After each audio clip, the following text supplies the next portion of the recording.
What? Why are you shaking your head? You're welcome.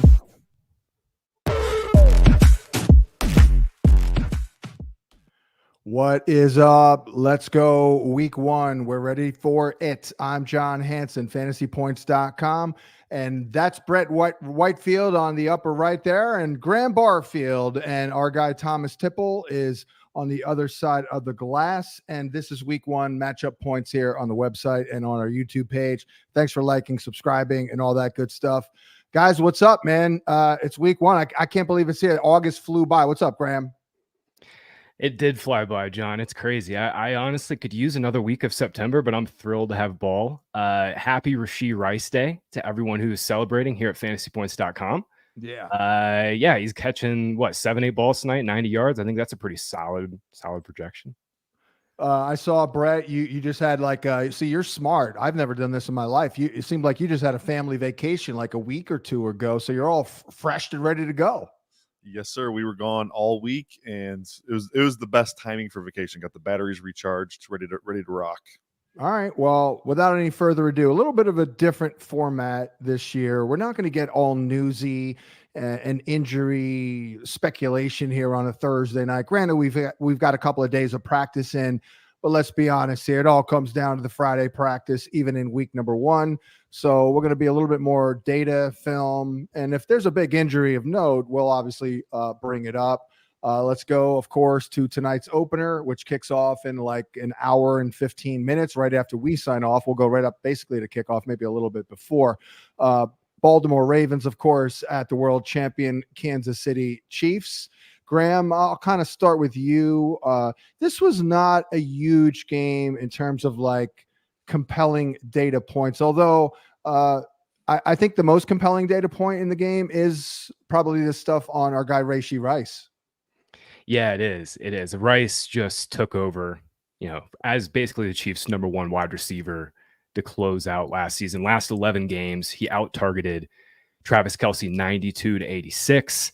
Obviously, they do a lot of the design stuff with Rice. I expect Xavier Worthy to get some of that. But it's like, what if Rashee Rice goes back to kind of running more downfield routes like he could, like he did in college? And I mean, obviously with Worthy, Marquise Brown, when he's back healthy, stretching the field, just obviously arrow shooting up on this entire offense. The biggest thing here for me, John, is Mahomes. I think Mahomes just massively due for big uptick in touchdowns. Last year, he had a 4% touchdown rate, easily a career low. His career average is 6%. So with all these new weapons, with Rice, emerging, I think Mahomes is just a really good bet. And I think, both these guys are just, obviously slam dunk picks. We've been pushing Rice heavily. The Rice bags are very heavy over here, John. Yeah. Oh yeah. Yeah. No question about it. I have my own little set of rankings and all that for both weekly rankings, seasonal all year, and on the website. But you'll be damn sure I was way over market on Rashee here, Brett. Well, let's talk about what your expectations are for Xavier Worthy in this football game. I mean, they are a little thin a receiver. It with no Hollywood, of course, certainly seems like they could use a play or two from Xavier Worthy, but the Ravens probably not the best defense to expect a big play against, don't you think? It's tough because on one hand, the Ravens last year, they played a lot of single high coverage, like 59% of the snaps, and they were noticeably worse playing single high than they were two high. Mahomes, obviously, throughout his career has been a single high killer. Right. And Xavier Worthy, if you're going to play single high against Xavier Worthy, you're just asking for nightmares.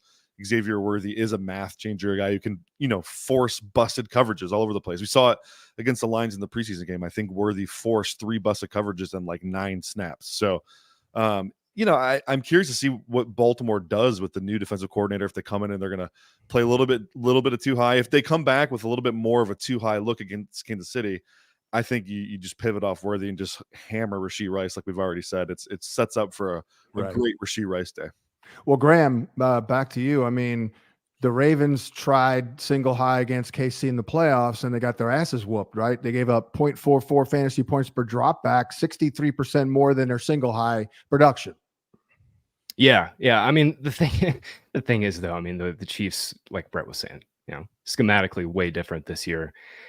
hopefully they're stretching the defense a little better. Obviously, Brett, this is more of a question for you. What do you think the biggest change is going to be with the Ravens? Changing from Mike McDonald. Obviously, he had such a great season last year. Do you anticipate any big changes with this team? Because still talent-wise, it's still the same defense, right? Yeah, the personnel they have is awesome, right? So Zach Orr steps in as the D coordinator.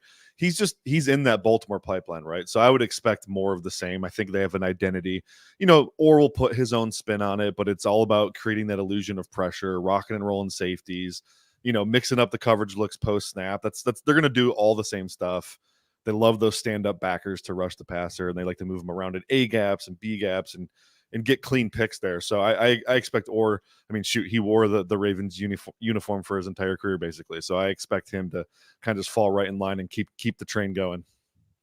Again, probably going to see more too high from the Ravens, which is not wonderful for Mahomes, but this is the Rashee Rice narrative. Any other thoughts on Isaiah Pacheco? I like him to do some damage in the passing game here. I like a couple of props here. Anyone, Brett, Graham, concerned about Samaje Perine, at least for this week? I'm not really too concerned this week, John. I think Perine will probably get a couple of third down snaps here. Obviously the big question is over the long haul. Pacheco was the RB 69, nice in snaps on third downs last season. Not great if you've been drafting him in the second round, especially not great since Samaje Perine, that was like his entire role with the Broncos last year. Perine led all running backs in yards per route run. He was also 7th in targets per route run. So when he's out there, he's going to get the ball. The big thing is just Pacheco's touchdown equity, but I am a little concerned over the long run with, Pacheco's passing down usage in this offense with Perine now. Brett, to you on Baltimore's prospects. Chiefs rolled out a lot of cover 2 last time out. Not great for Lamar. Could maybe open things up here for Derrick Henry. What are your thoughts on the Baltimore Ravens offense? What pops out to me? It's Henry, and obviously the narrative. Oh, you keep Mahomes off the field, but there is some truth to that. Yeah, there's also truth to the fact that when Kansas City was in tough spots last year, it's usually because they couldn't stop the run. Right. So now you're adding a Derrick Henry, Lamar Jackson backfield of the mix. This sets up well for the Ravens. The issue I have is we've seen teams try to do the ball control thing against Mahomes, and if you're in a 1-score game with Mahomes usually finds a way to get that done in the fourth quarter. It's just a bad recipe in my opinion. So I don't know. I think they should use that run game to open up deep shots downfield with an inexperienced secondary. They're got to replace L'Jarius Sneed here. I think that this is a potential to hit some big plays on a defense that hasn't quite gelled yet because it's week 1. But if they do, Brett, who's making that? Is it, oh, God forbid, Zay Flowers makes a big play? He could see a lot of the stud corner over there. That's a little concerning. McDuffie. I call him a stud. You don't think McDuffie travels here? I'm thinking obviously it could be one of the tight ends. Maybe it's likely. Could be likely. Could be our guy Rashad Bateman too. He's the ass man, right? So, but ultimately, Kansas City losing L'Jarius Sneed, they got McDuffie. The track record with Kansas City and how they produce corners, going back to Darius Ward. Sorry, they start him in the slot. They kind of build their confidence, and they unleash him as the true shutdown guy. Before Ward left Kansas City, he was traveling with guys. Then L'Jarius Sneed was. I think McDuffie probably just is the next guy up, and I think he's going to be their number 1 corner, and he should travel. So I think we'll see him all day personally. Yeah, McDuffie was so good in the Super Bowl. By the way, Brett, Scott messaged me before the show, and he goes, "Yo, we have to go streaking in the streets if Rashad Bateman goes off tonight, right? Like, what if he has a Gabe Davis game?" And I was like, "Yeah, we're going butt ass naked into the streets. We have to."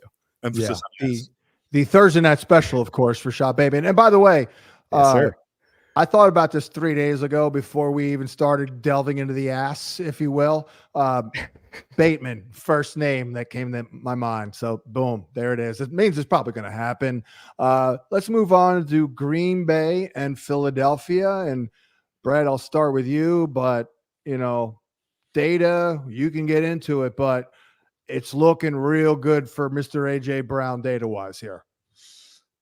Every game looks good for AJ Brown, John. Let's be honest, right? Like this guy is a stud. There's isn't a corner in the league that can 1v1 him, with confidence, right? So I love it. I'm going to go a different direction here, though. I do love Brown. I think Brown's always a must start. I think it's a Dallas Goedert week. Okay. Green Bay, the middle of their defense is pathetic. It was pathetic last year. They have two middle linebackers that, great athletes, but they have no instincts in coverage.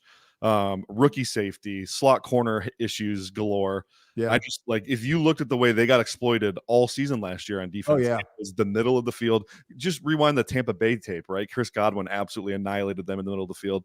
I think this sets up for a Goddard day all day long. Yeah, you did bring that up last year many times here on this live stream. Wow, that's a good poll. No doubt about it. It is a new coordinator, but a lot of the same personnel.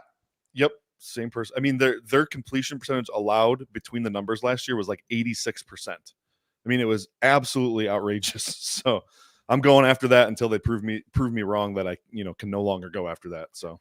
Graham, the Packers also allowed the third most yards per route run out of the slot. And that's in part to Brett's point too. How much of this do we get from Skinny Batman, you think? Yeah, that would speak on Brett's point right there. That's a data, that's the data point to basically back up Brett's point. That's the big question this spot, right? Like they brought in Jahan Dotson. Obviously they're bringing him, along. I don't expect him to be a full-time player by any means week one. I have to think they want to rotate Smith a little bit more into the slot with Dotson out wide. Brett, ideally, though, Dotson at this point is probably a slot receiver, right? Full time. Yeah, he should be. So here's the thing: as a wide receiver 3, they kind of all three of those guys are capable of playing in the slot, and so I like the versatility it brings to the offense. They're not. AJ Brown doesn't have to line up at X every single snap. They can kind of move him around with. I think that's the luxury Dotson gives them now, is they do have some versatility there with him. But I do agree. He's most effective out of the slot for sure. I'm most interested just to see what this offense looks like, man. I mean, the Eagles were so stale to close out last season, like basically no pre-snap motion, very little play action. It was all the same, just kind of BS RPOs, like a high school offense. I'm excited to see Kellen Moore actually get these guys moving. Kellen Moore last year with the Chargers was top 5 in motion rate before or during the snap.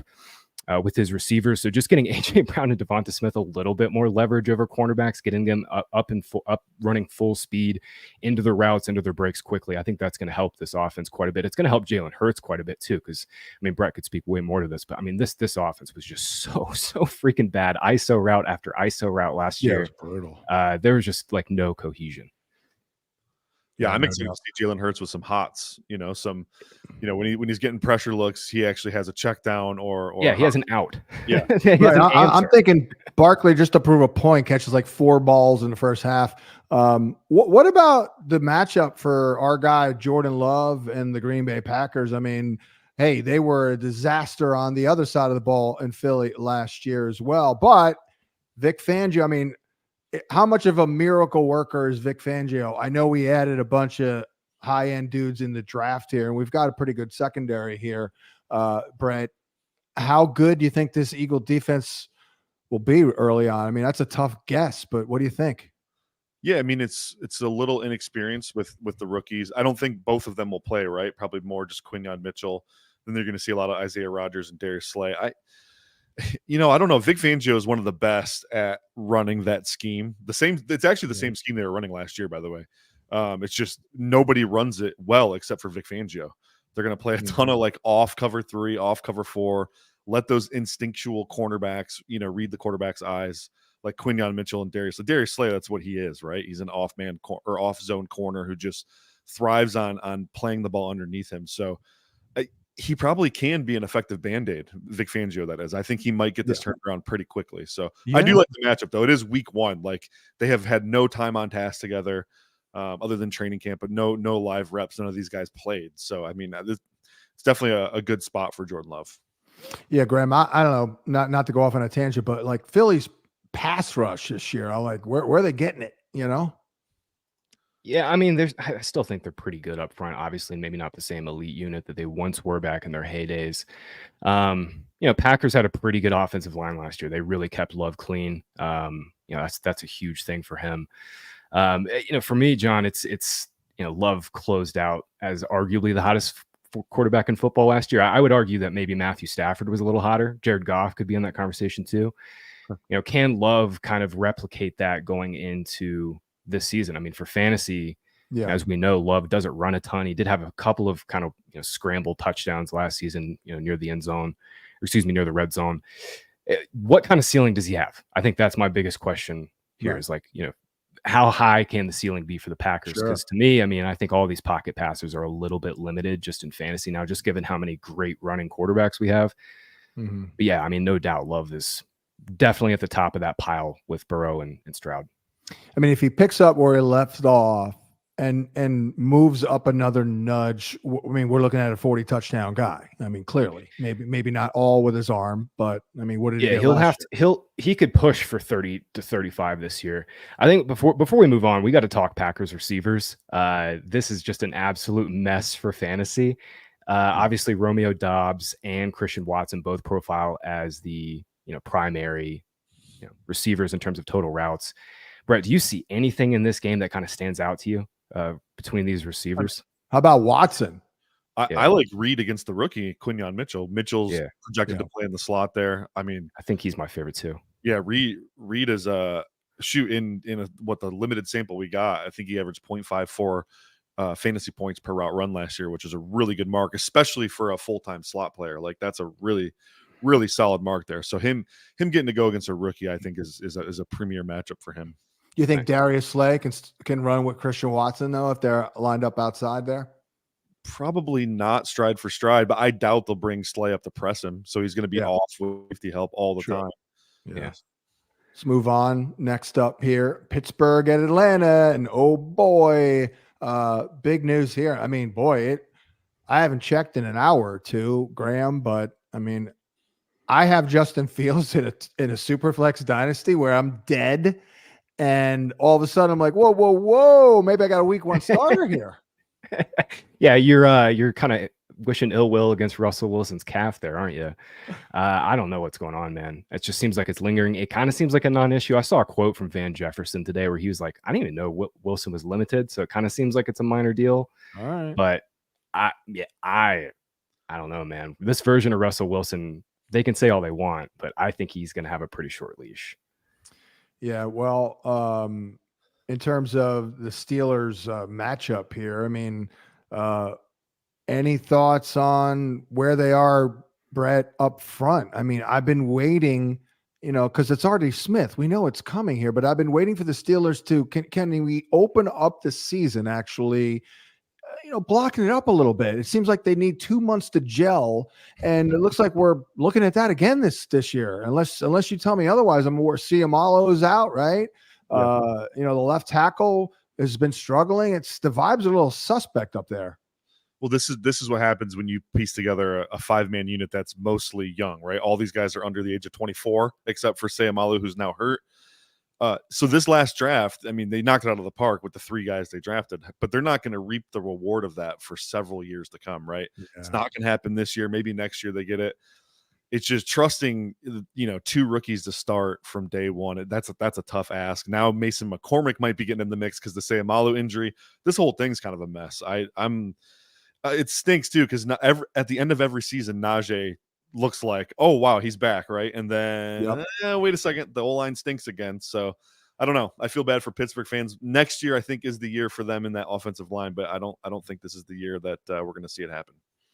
Graham, any thoughts on our guy Georgie Pickens? I mean, who would you? I'd rather have Russ for George Pickens. I got to tell you. Yeah, Russell's. Even this version is more accurate than Justin Fields. Better sense of timing. Tough spot, I think, for Pickens. He's going to get shadow coverage from AJ Terrell. Terrell was really, really good last season. I think he's one of the few corners, like ISO corners, that really matter. Tied with Denzel Ward for the 11th best mark in fantasy points per route run among corners. But yeah, to your point, I think Wilson is a little bit of an upgrade here. Kenny Pickett, sorry to say, I liked him a little bit too, John. He could not get it done. Last year, Pickens saw the same amount of catchable targets per game as Tyler freaking Boyd. That's not going to happen again this year. I think, Arthur Smith does weird, wonky things. Pickens is going to get a lot of those kind of, over the middle, slant throws, kind of design plays to get him some yak. It is a tough spot. He's a boomer bust wide receiver too in this spot, I think. But I am a little bullish on Pickens this season just because they have no one else to throw to right now. Yeah. Now, I'm also a little concerned, and I was in on Pitts. I was in on everyone. Pitts, London, Bijan, and certainly Darnell Mooney. But I'm a little worried about a slow start. The schedule isn't unbelievable. It's a little scary. It's one of the tougher September slates on the board, I think, this year. And of course, we haven't seen Kirky, but Brett, Steelers played single high safety at the 4th highest rate last year. Kyle Pitts led the Falcons with 0.22 targets per route run against single high. Certainly a little banged up, I guess, but does Kyle Pitts have a chance to open up the season in eye-opening fashion? This is tough because you consult the new separation tool in the data suite, and you'll see the last time Kyle Pitts was healthy, he ranked first in separation or in win rate among all tight ends. Last year, playing through the ankle and some other nagging injuries, I mean, he was egregiously bad, like 38th out of 43 qualifiers. Not good. So I think the track record there is Kyle Pitts he's already a little stiff, right? Because he's 6'6", big, long guys. He's already a little stiff.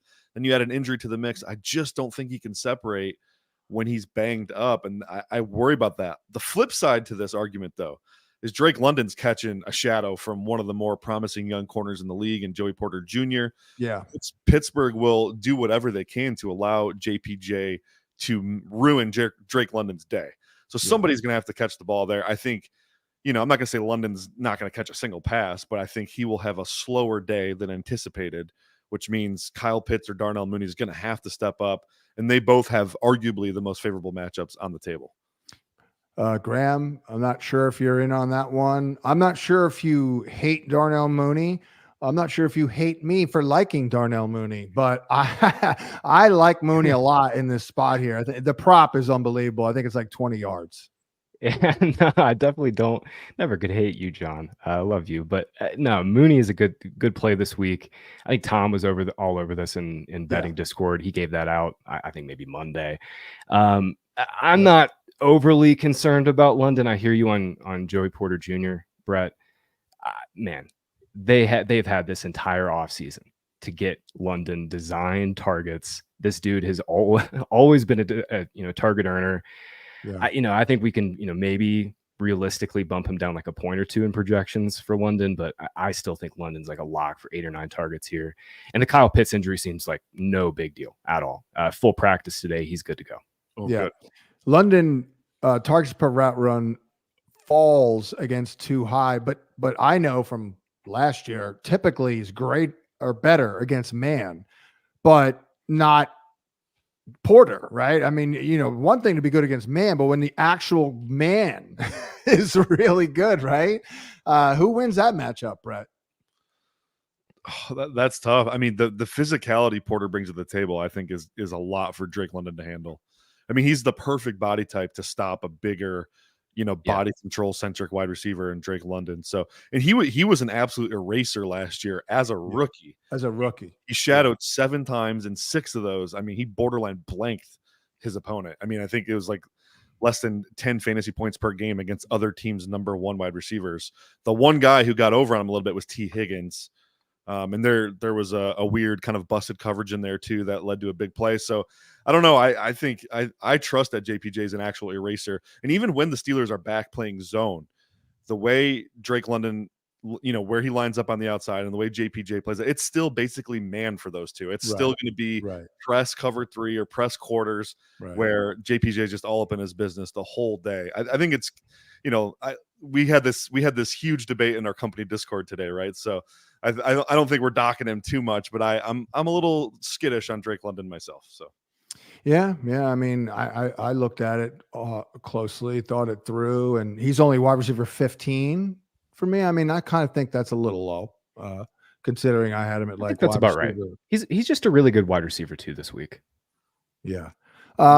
Let's go to the Arizona Cardinals and the Buffalo Bills. Try and speed it up here a little bit. It's all about Greg Dortch. No, just kidding. It might be.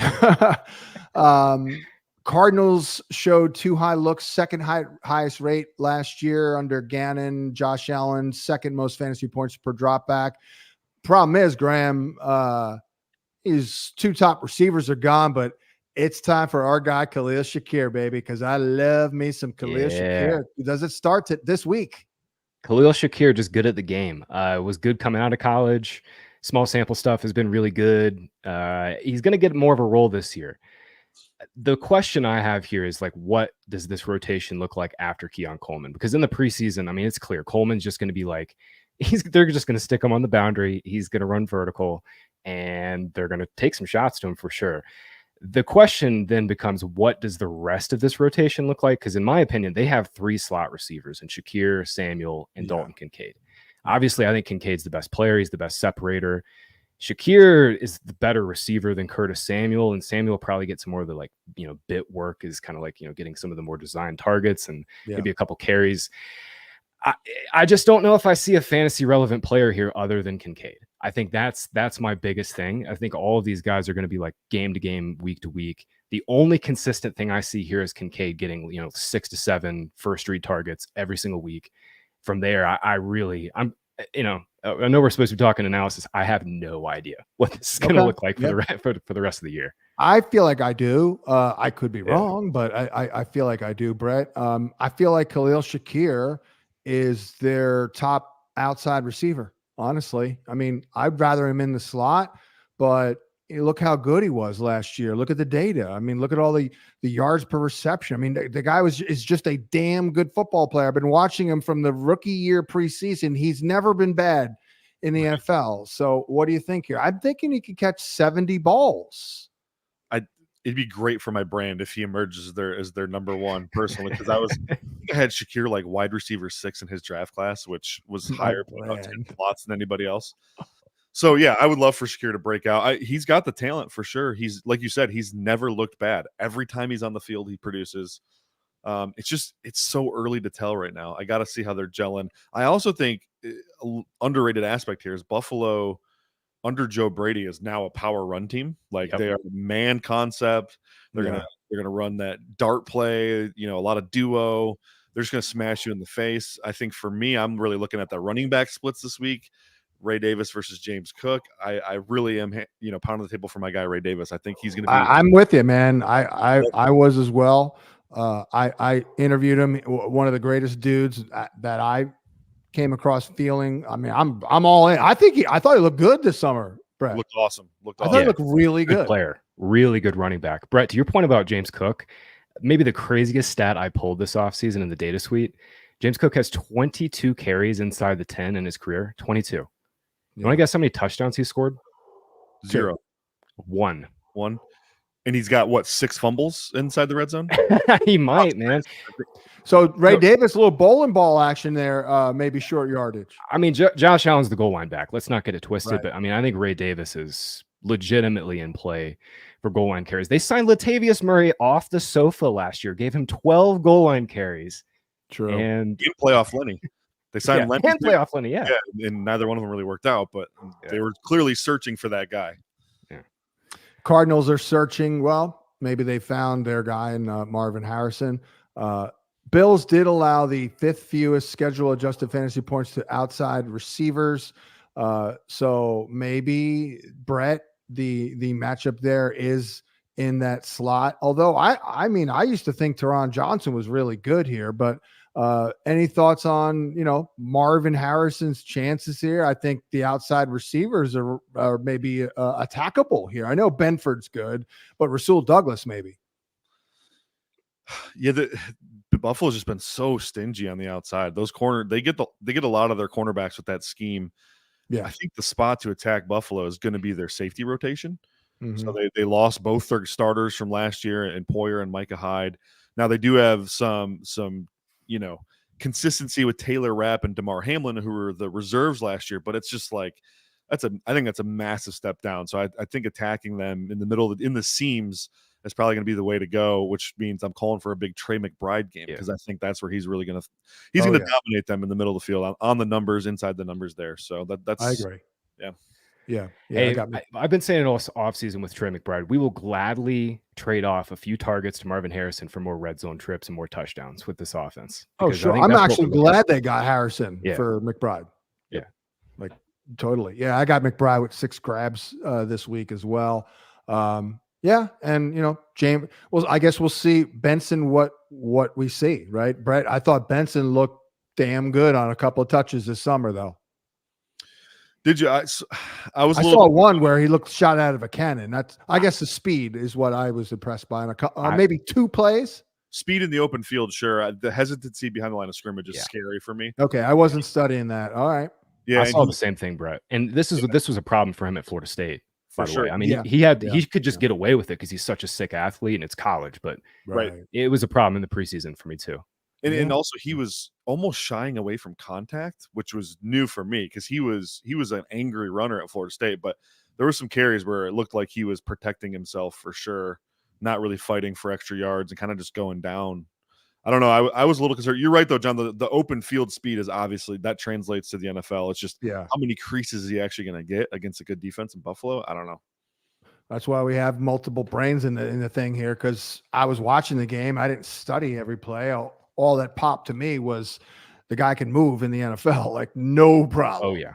Yeah. In the open field, he is sick. I think he's going to be a little more of a project. James Conner's their bell cow to open the season. And then we'll see how healthy he stays. I think that's the entire point if you're drafting Trey Benson this year.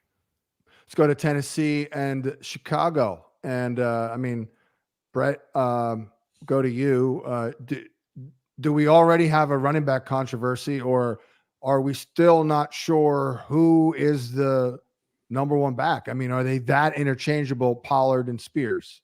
Ironically, they are very similar in so many ways. I mean, I think Spears at this point has a little more juice, obviously, than Pollard does. But, man, they're very similar. Even their build is the same. Like, they kind of just it works, right? I'd have a hard time believing. I know they've named Pollard the starter, but I have a hard time believing the Callahans are, and I use them together because father-son combo. The Callahans aren't sitting there just going, Tajay's the better player. I feel like they kind of have to make Pollard the starter because of what they're paying him. But, man, Tajay was so impressive in a limited role last year, and I just feel like he's going to take off, man. Absolutely love them.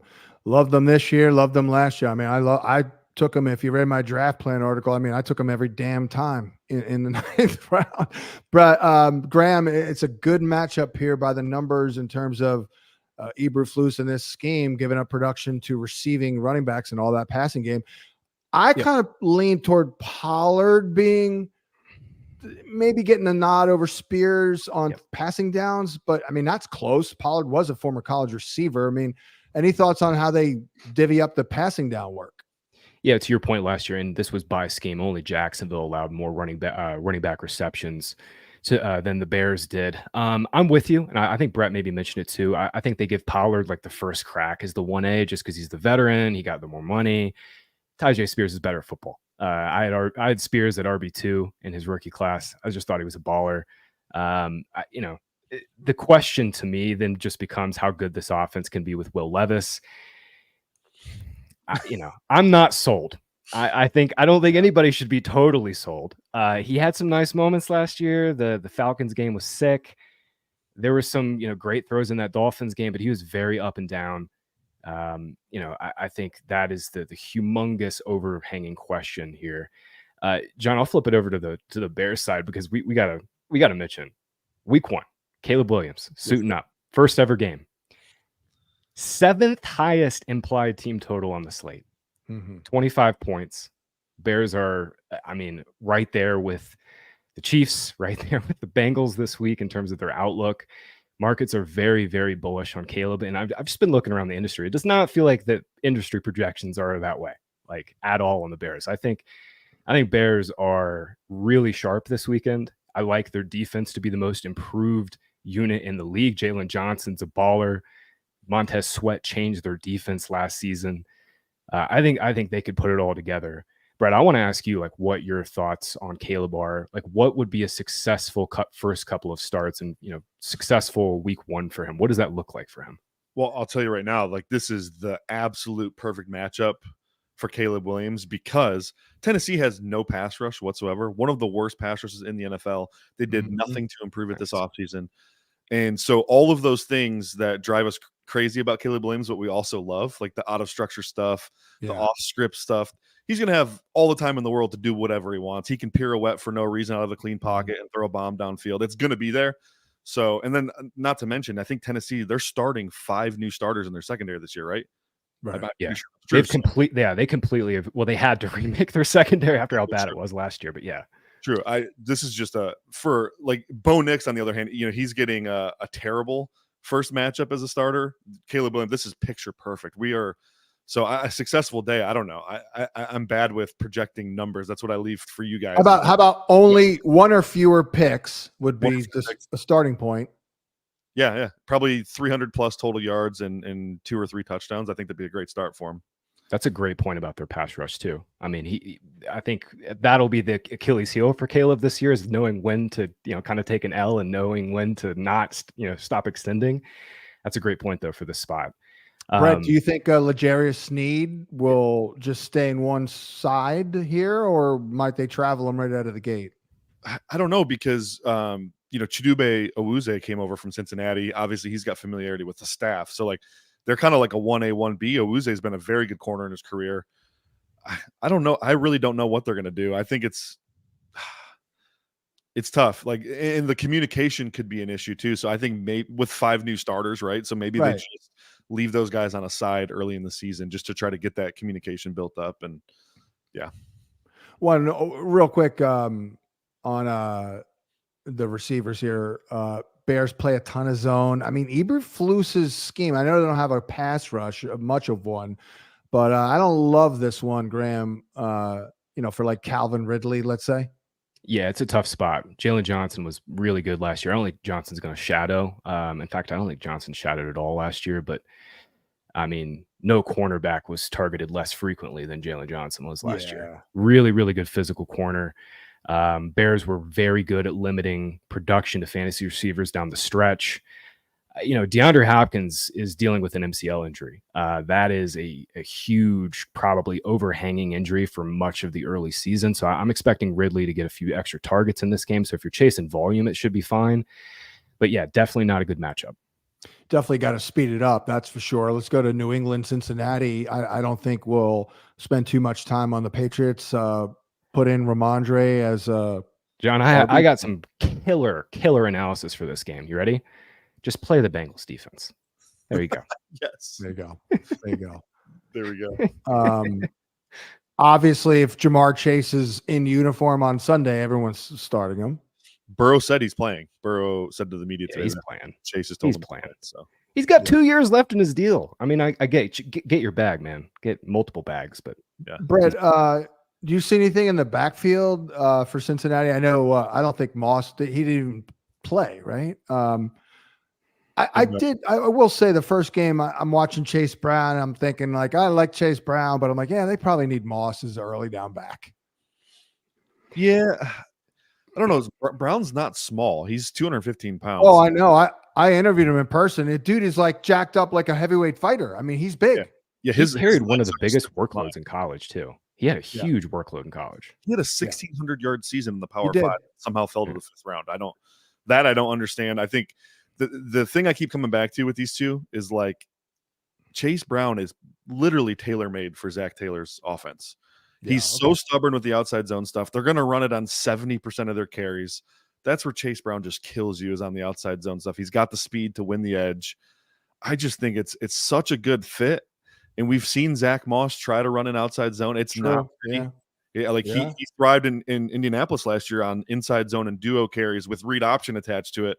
I'm just not sure that this is going to be the same environment for him. So I'm all in on Chase Brown. I don't know what the early season distribution of touches looks like, but I think eventually Chase Brown wins us out. And I would imagine even if the workload is similar, Brown's touches will be more efficient. Can't argue. I mean, I was in on Chase Brown too. He was on my list. Drafted him a ton. I did kind of notice that, but we'll see. I mean, Zach Taylor talking up Moss a little bit, using that interchangeable word, but yeah, not that I was into Moss at all, but trust me on that one. We're going to move on here. Houston, Indy, and Graham, I'll go to you. Boy, the data let's talk some ass, because the data is liking all the Houston receivers and CJ Stroud correspondingly in this matchup. Yeah, the Texans are ass men, that's for sure. Tank Dell, number 1. Nico Collins, top 10. Stephon Diggs, even a diminished Stephon Diggs, still top 12, top 15 last year in ass. Nico Collins is going off in this game. He's going to lose his mind. Colts play a ton of cover 3 nearly 50% of the time. Last year, only Tyreek Hill and Justin Jefferson averaged more yards per route run against cover 3 than Nico Collins. Pretty damn good. Collins absolutely nuked the Colts in his 2 games against them, one of which Tank Dell did not play. That was the last game of the season. In week 2 with Stroud, though, he went off. Nico's a great play. I like Tank Dell over Stephon Diggs. Brett kind of helped me see the light on this one with Stephon Diggs this offseason.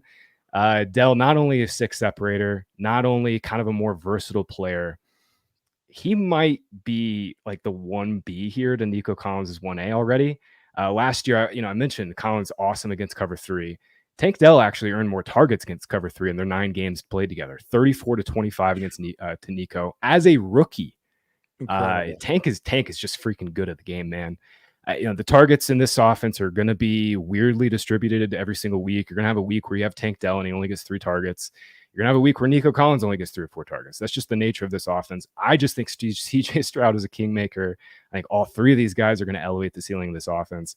Dell was my favorite this offseason, especially after I started talking to Brett.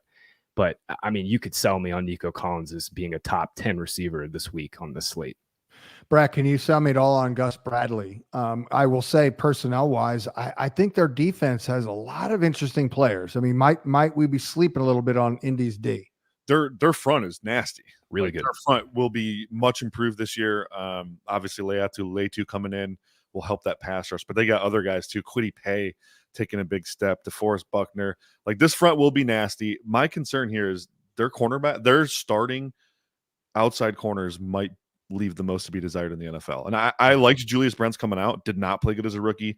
Jalen Jones track record not very good there as well. Like, this is ugly. And for a team like Gus Bradley's going to play press cover 3. This is a different kind of cover 3 than what Vic Fangio is doing in Eagles, where it operates a lot like press man on the outside there. And Graham nailed it too. Nico should nuke these guys. I mean, this could be ugly. CJ Stroud and Jared Goff are the 2 cover 3 killers in the NFL. You can't play cover 3 against those guys. They will annihilate you. Collins runs a dig route so good, and it's tailor-made for beating press cover 3. So, yeah, I like to see that Stephon Diggs Kenny Moore matchup a lot. Like, Stephon Diggs, let's talk ass with Stephon Diggs. What was the final finding on Stephon Diggs, Brett, in 2023? Still finished top 10. Oh.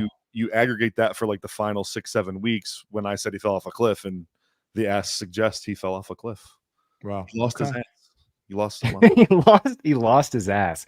Ass was no more. Brett, it's actually funny you mentioned the Colts corners, because I thought about this last night as I was finishing up Start Sit. I was like, I should ask Brett about the Colts corners. Who has the worst cornerbacks in the NFL? Is it the Colts or the Cardinals right now? Who's got the worst secondary? Cardinals, probably. I'd probably just go with the Colts, but it's close. Yeah. I think the Colts having Kenny Moore elevates that unit a little bit. Cardinals don't have a guy that quality. So, Jaguars, Dolphins.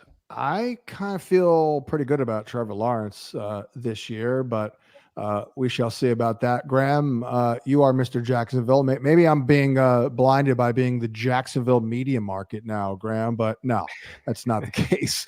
What do you think about Trevor Lawrence this year and this week? Because I know I had him high, and I looked over our guy Chris Wecht on our projections. It has him high as hell. Yeah.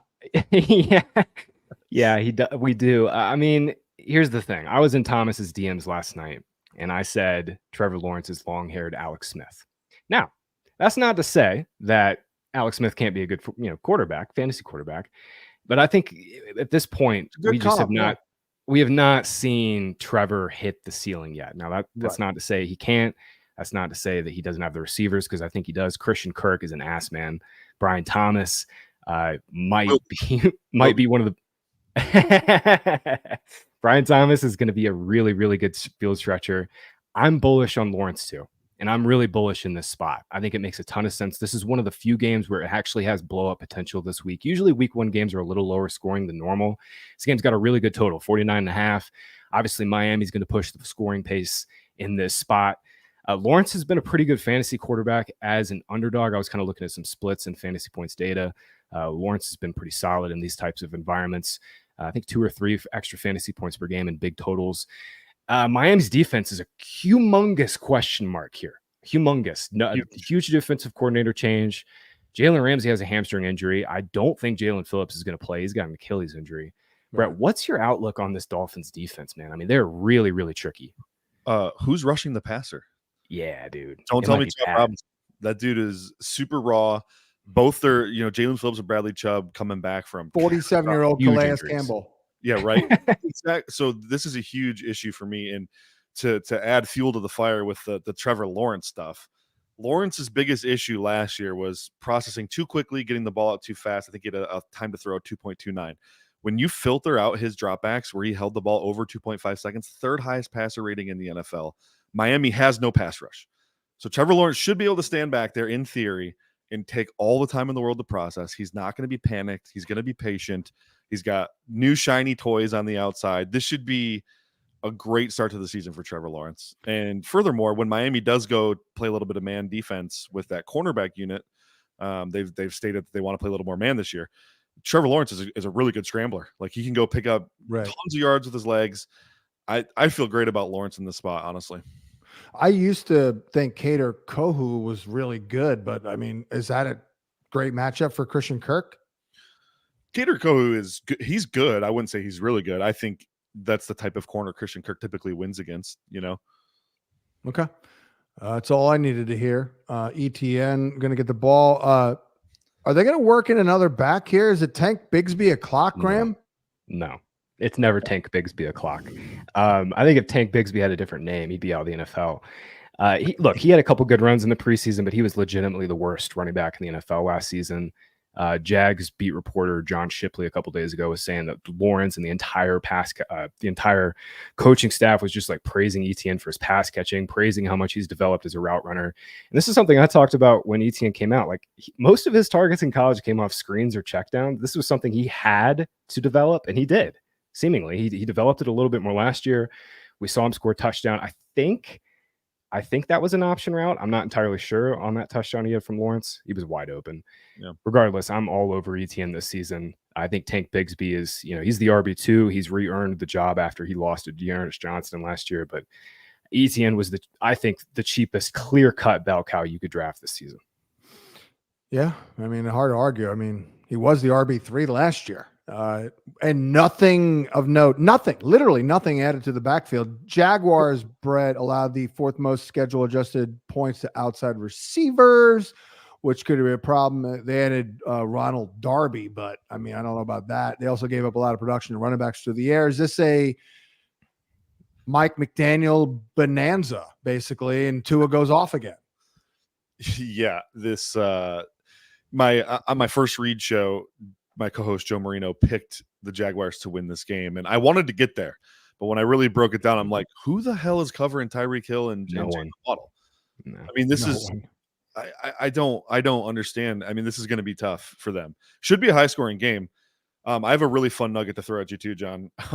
Super niche stat here, but the Jaguars defense last year allowed the 2nd highest explosive run rate when the other team used motion. And Miami uses motion at the second. Oh my God! Like this, Devon Achane. Yeah, Devon Achane for 140 yards on 12 carries. Let's go. Jalen Wright ripping off a long run in garbage time. 4th quarter 60-yarder from Wright incoming. By the way, did you guys? I thought Jalen Wright looked damn good this summer. He definitely looked better than he did in college. Yeah. Brett, we're gonna have to fight about this. I love Jalen Wright. I know the processing was not there. That was a Mickey Mouse freaking weird offense too in Tennessee. I've never seen a back struggle to hit gaps and against 5-man boxes like I saw Jalen Wright struggle to hit gaps. Yeah, but when he did, dude, when he got into that open field, he was nasty. He was nasty. He was nasty. Panthers Saints. This is a little nasty. I had him on my list all along. Where were you guys on Olave, Graham? I don't know. At the end of the day, I made a decision that I'm in because my man is getting a massive target share. Massive. Yep. Yeah, that's exactly why I'm in too, John. It's disgusting to think about with Derek Carr. I'm not excited to watch Carr play again this season because, God, he was so frustrating last year.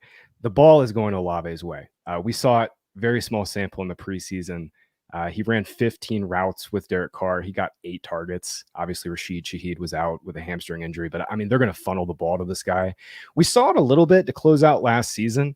Olave closed out, final 10 game or I think it was the final 8 games without Michael Thomas. And he was, top wide receiver 15 in fantasy points per game, top 10 in efficiency by yards per route run. Olave kind of strikes me as like the one player who could have a CD Lamb type year in the second round of receivers. Really good player, needed a little more structure offensively. I think Clint Kubiak's going to give this offense a little more structure in terms of, play action, motion, just making things a little easier for Derek Carr. And Olave was amazing off play action last year. The problem was the Saints just never called it. They never called play action passes, but Olave was, averaging over 3 yards per route run on play action last season. I mean, add it all up, I think Olave is a wide receiver 1 in this spot. Panthers just gave up no production to receivers last year because they were never in games. They were just getting absolutely shellacked in the second half, and every team was running on them. I think Panthers going to be a lot more competitive this year offensively, and I think this is going to be a close game. Gross game, like you said, nasty game, but I really like Olave in the spot. Brett, the Saints, they've been a man-heavy team for a while. Personnel wise, they probably will stay that way. Deontay Johnson crushes man. He's an ass man. He's a separatist here. I had a good vibe on Bryce Young and Deontay this summer. Your thoughts on anything I just mentioned here? Yeah, I loved Carolina's entire offseason, getting Bryce Young. With the limited resources they had, they really did a lot in the way of giving him at least a good foundation to work from this year. So yeah, I like this matchup. New Orleans is another team with 0 pass rush. They have an aging Cam Jordan, nothing else really to go with him.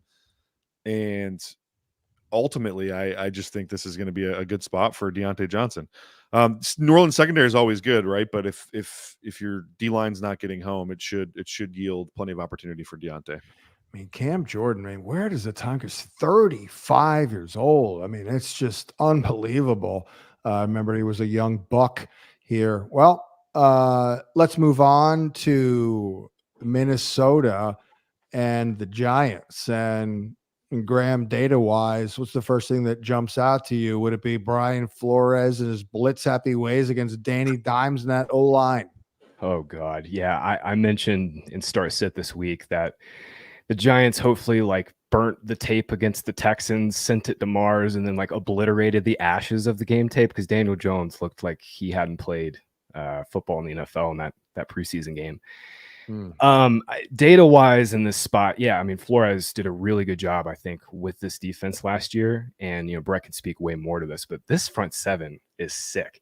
I mean, obviously, yeah, you had Brian Burns with Dexter Lawrence and Kayvon Thibodeau.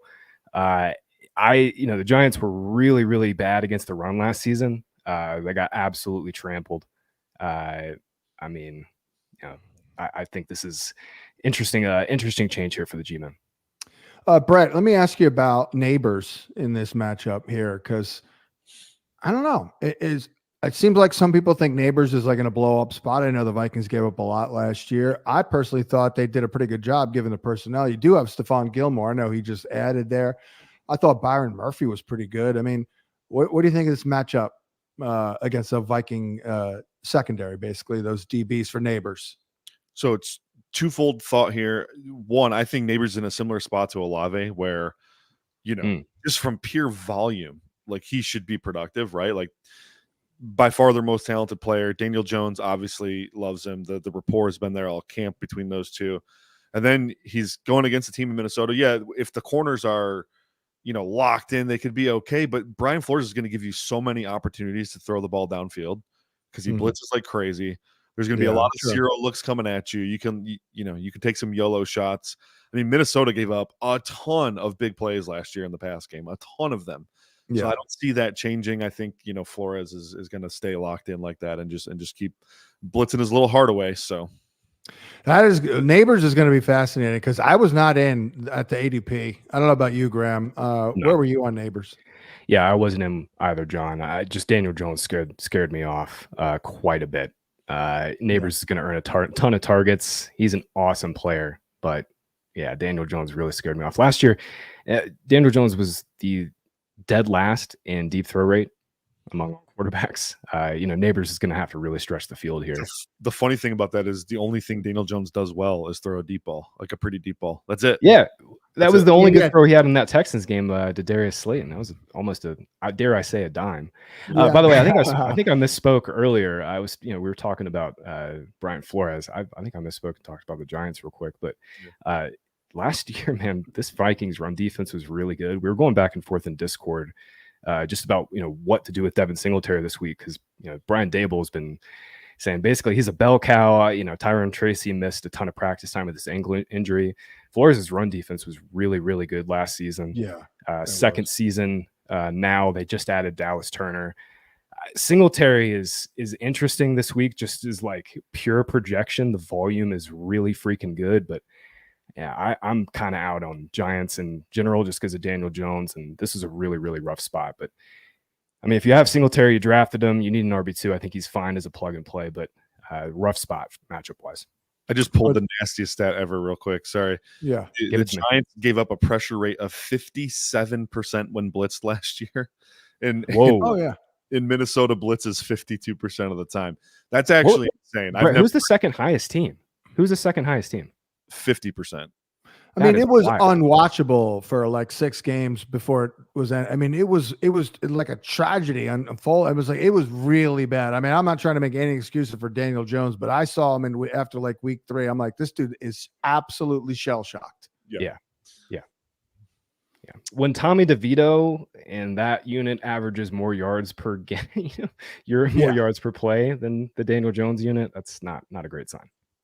What is a great sign is Devontae Adams and the Raiders are playing the Chargers, Graham, and I mean, he's been a Charger killer.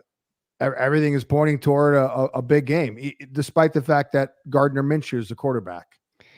Yeah, that's the one hang up. Minshew had a slightly worse catchable throw rate than Aiden O'Connell last year, and that was the big problem with Adams.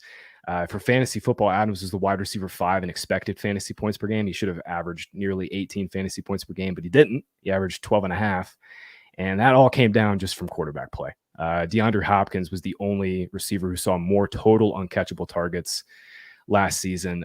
So we're kind of in the same spot with Adams. Yes, it's a great spot. The volume will be there. The big question is the quarterback play. And I'll kick it to Brett for his thoughts on Minshew. Obviously, Minshew fed Michael Pittman last year. Totally different offense, though. Obviously, a lot of that was off their RPO stuff with Shane Steichen. What do you see? How do you see Minshew fitting into this offense here? I don't love it, to be honest. I thought it was really weird he beat out Aiden O'Connell. Yeah. I would have gone with O'Connell, especially it seemed like Devontae and O'Connell just had a connection. Bro, I think I remember a quote where Devontae was like, yeah, Aiden's my guy. Like, it kind of seemed over. Aiden looks like the more talented quarterback. Yeah. Aiden played the offense he played in college, too. Like, he's used to carrying the team. And now in this Antonio Pierce, smash mouth offense that he reminds me of Dan Campbell in so many ways. But, like, I think O'Connell would do really well in an offense where he doesn't have to throw the ball 60 times a game like he did in college. And he was a rookie last year, so you can't throw the baby out with the bathwater. I felt like he actually impressed me, and even watched the show wide receiver Devontae Adams. Like, you could see that him and O'Connell had a legit connection there. And yeah, I don't know how Minshew fits in here. This is it. They did the same thing with Garoppolo too, right? Where it's like that didn't seem to fit what they wanted to do. Like, Garoppolo has no arm whatsoever, can't get the ball downfield. I will say this, Minshew he doesn't have a very good arm, but he will throw the ball downfield. I mean, he'll throw YOLO balls. So he's like the opposite of Jameis Winston. Like, Jameis actually has a decent arm and he's a gunslinger, but Gardner does not have a decent arm. Right. Brett, might the Charger cornerback group or trio be one of the 5 worst? Are they in the consideration there? Yeah, our guy Joshua Taylor, still man in the slots. John, we took advantage of him a lot. Just the middle of that defense in general is really bad. And then, I like Asante Samuel Jr. for sure. And then they brought in Christian Fulton from Tennessee, which, good Lord, he was bad last year. So, right. That's your upgrade. Yeah, right. Like I would still rather probably have Michael Davis, playing that spot. I made a lot of money off of Michael Davis advocating. I think it was Gabe Davis against him, and he crushed him. Sounds right. Late last year. Let's move on to Denver and Seattle. Lot going on here. Brett, I'll go to you. Are you buying Denver? I mean, it does seem like they're getting a little too excited about the good vibes this summer, but are you buying? No, I picked them to finish last in the division. Especially this game. This is nightmare fuel for Bo Nix going against a Mike McDonald led defense who he's tough for veteran quarterbacks. He's tough. He will confuse the hell out of you. The way he manufactures pressure, the way he manufactures the illusion of pressure, the way he rocks and rolls his safeties and flips coverages post snap. It's a nightmare for a rookie quarterback. I don't know how Sean Payton comfortably goes into a game plan with Bo Nix that doesn't involve him checking the ball down 72 times or throwing a 3-yard out route to Josh Reynolds. I don't really know what they do in this game, to be honest. They're going to have to run the ball and just play ball control. I don't love this for Bo Nix or this Denver pass offense. Graham, where were you on Javonte this summer? Yeah, I literally did not move him in my best ball rankings all summer. So I ended up being kind of out on him when he really started shooting up in ADP. I was a little bit in the May and June area when he was like going in the 110, 115. I just think Jaleel McLaughlin mixes in a ton on passing down and really caps the upside here. Javonte will be a much improved player this year coming back from the injury. I really like the Broncos offensive line. I think it's pretty underrated. They've got a really good interior. I think they're going to run the hell out of the ball in the spot, to Brett's point. I don't know if I see a ton of upside with Javonte, especially in this spot as a big road dog. Jaleel McLaughlin's going to be involved. Who's got the most upside for the Broncos real quick? Javonte, Greg Dulcich, or Marv Mims? Give me upside Javonte. Like take a big step this year. Let's move Javonte back, a couple of steps from where he was. Who takes the biggest step forward here? Mims, Dulcich, or Javonte? Javonte. I think Javonte. I don't think he's going to be the same player he was at UNC. I don't think he ever will be again, but I think he steps up this year. Okay. Brett? He's Javonte. Okay. Yeah. I still don't think the vibes on Marvin Mims are very good, actually. They're bizarre. It's bizarre. It is bizarre. It's bizarre. Yeah. I don't get it. Like, he's locked into a top 3 role, but no one's really talking about him. But yet Peyton has addressed it and seemed to have spoken positively about him. I mean, what's weird about it to you, Graham? Well, it was the preseason usage was weird. That second game, he played into the third quarter, only got one snap with Bo Nix, and then that third game, he barely even played with the guys. It's like Brett was saying starters left in the third game. Yeah, it was weird. Brett was saying time on task. That's why wouldn't you want to play Marvin Mims if he's going to be your starting flanker week 1? He's going to play a ton in the slot. Why wouldn't you get him out there? So it's weird. It is weird because you got 2 guys, Sutton and Reynolds, who are very similar, kind of similar. Yeah, you know what I mean? Like they are. You need a quick twitch guy, smaller guy. And we'll see. I mean, will Marvin Mims, Brett, do anything in underneath short area? You know what I mean? He was awesome at that at Oklahoma. I mean, he was a candidate to take it to the house every time he touched the ball. His efficiency numbers were still to this day some of the craziest we've ever seen. His prospect profile legitimately is 99th percentile. It's really, really good in terms of analytical production. Well, Denver's run D was bad. Trash. Absolute trash. Your guy, Ken Walker. And I'm in this year, baby. Finally. Woo! I've been in. He's down to a 5th rounder. I thought Charbonnet looked jag-like last year. And I think it may start here. Ken Walker, blow-up spot, Graham. Yeah, great spot. Great opening spot. Home favorite against, like you mentioned, trash run defense. The big question for Walker and what's going to unlock his ceiling is the passing down work, right? Last year, only Josh Jacobs, Kyron Williams, and Joe Mixon had a higher share of their team's carries. However, Zach Charbonnet outsnapped Walker on passing down. So to me, if Ryan Grubb is telling the truth, he's been hyping up Walker's ability in the pass game all summer. I've been super high on Ken Walker's talent since he came out. Last year, Walker was one of the best players after the catch among running backs. A few extra screens would just go a long way for him in fantasy. Regardless, though, even if we don't get that this week, we don't get 3 or 4 targets. We only get the old role where he gets 15 or 16 carries. That is more than enough to make him a low end RB1 here.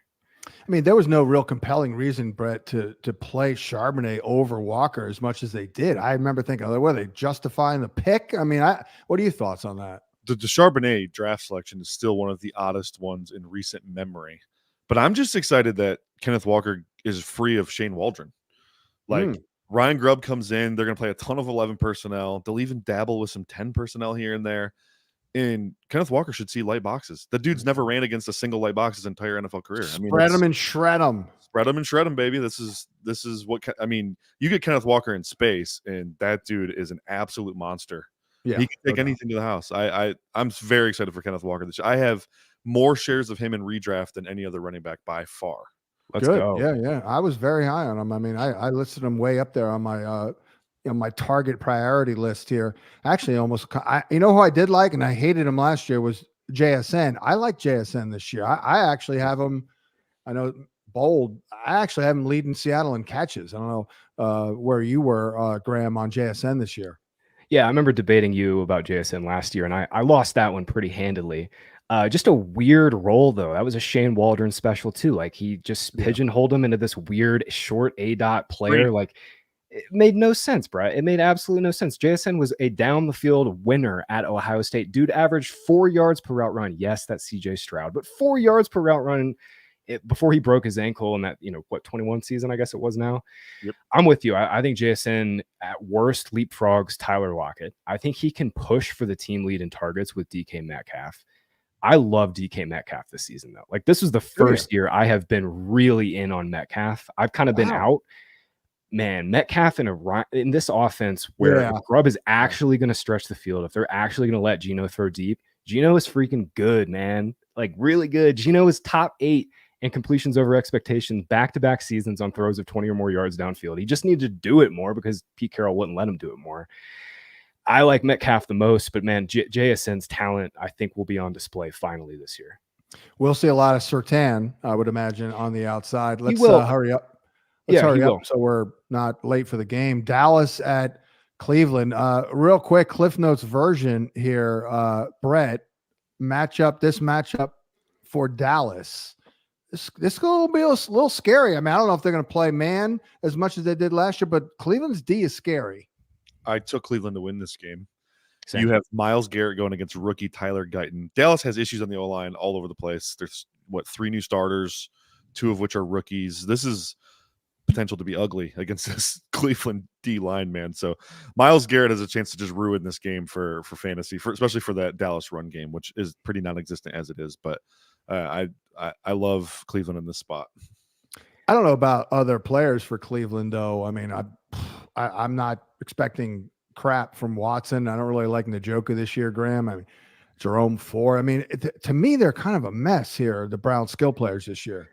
Yeah, I think it's a little more straightforward this week. Ford, to me, is a pretty decent RB2. Cleveland's a 2.5-point favorite. To Brett's point, I'm with you 100%. I think Cleveland wins this game. I don't think they blow out Dallas, but I think they're the better side. They're fully healthy defensively now, especially getting Denzel Ward back, who dealt with a ton of injuries last year. I like Ford in this spot. I think Amari Cooper has just been underrated all year. You look at the 5 games that he played with Deshaun Watson. He was averaging 17.5 PPR points per game. Obviously, increased target competition with Njoku kind of fully breaking out. They added Jerry Jeudy, but Cooper was just underpriced. Cowboys are going to be without their pick 6 artist and Jerron Bland. He's on IR with a foot injury, and obviously Trevon Diggs is coming back from the ACL. Kind of a sneaky, decent spot for Cooper. Cowboys just lost Dan Quinn, their defensive coordinator. I got a ton of respect for Mike Zimmer, obviously, but I'm into Cooper. I'm into Ford. Obviously, you're playing Lamb in this spot. But I think this is kind of a gross game. I think it ends up being a little bit of a slog. Cooper's going to get a ton of Kalen Carson, a rookie corner out of Dallas too. And that's, Cooper's going to annihilate him. Brett, is it more of a Lamb bonanza, or might we lean a little bit toward it, Jake Ferguson being a little bit more prominent?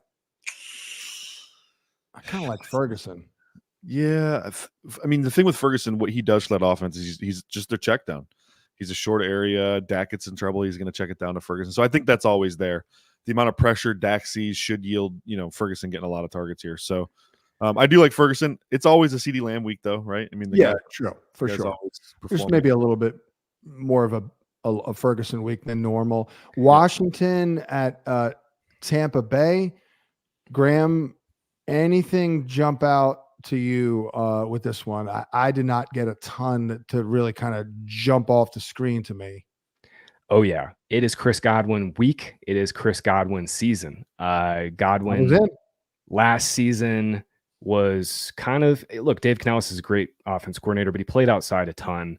Godwin is much more a natural fit in the slot.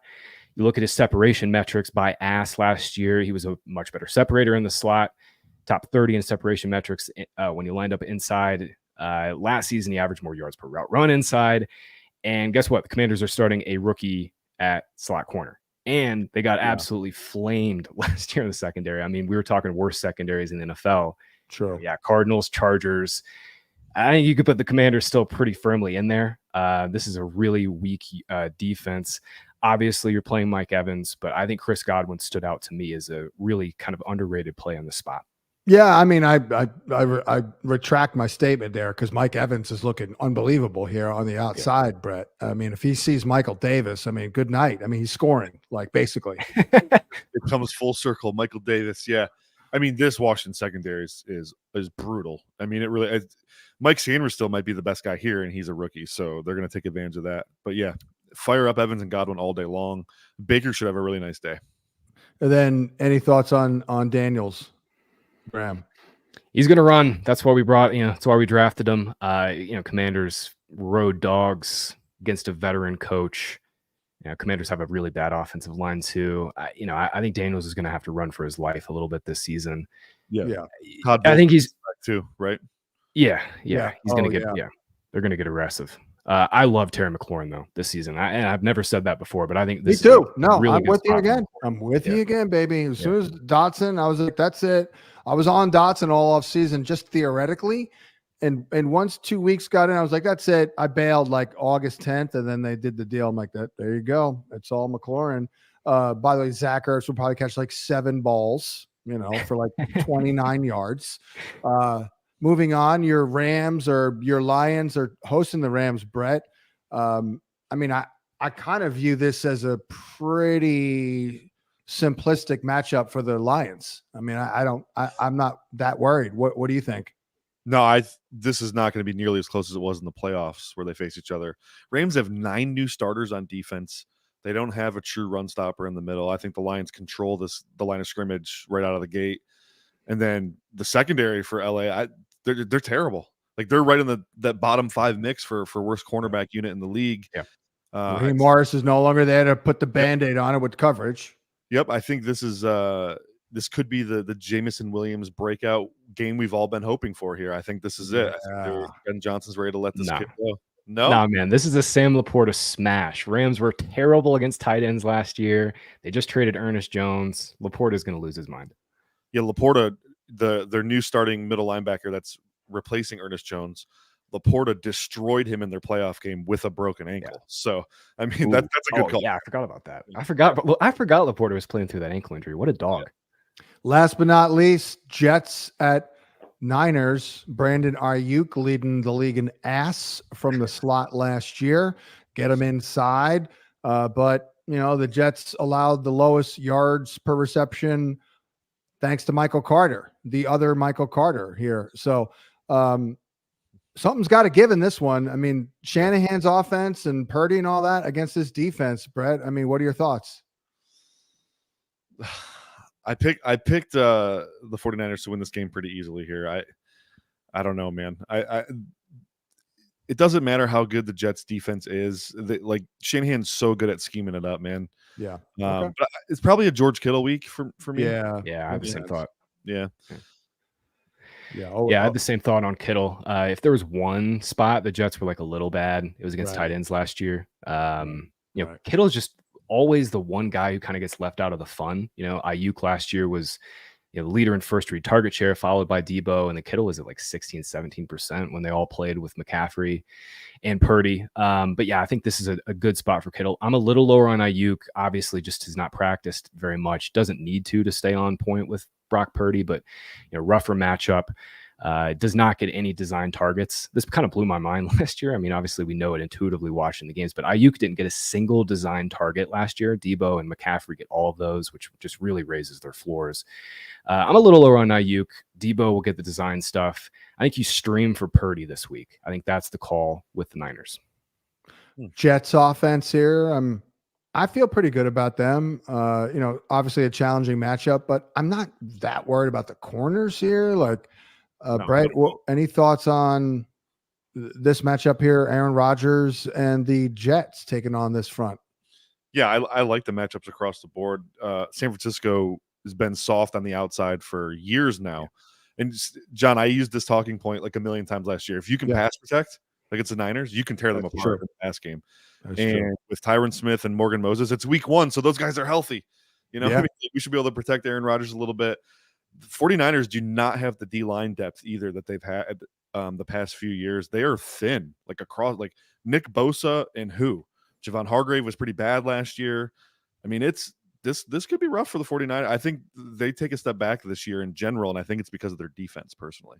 That is a wrap on the week 1 matchup points live stream. Great job by Brett Whitefield and Graham Barfield. Our guy, Tommy T, on the other side of the glass. We did promise just over an hour. We're an hour and 15. We'll probably cut it down a little bit more last week. I'll wrap it up here so we can get onto the game, and we don't take questions on this. Sorry, I just saw a donation.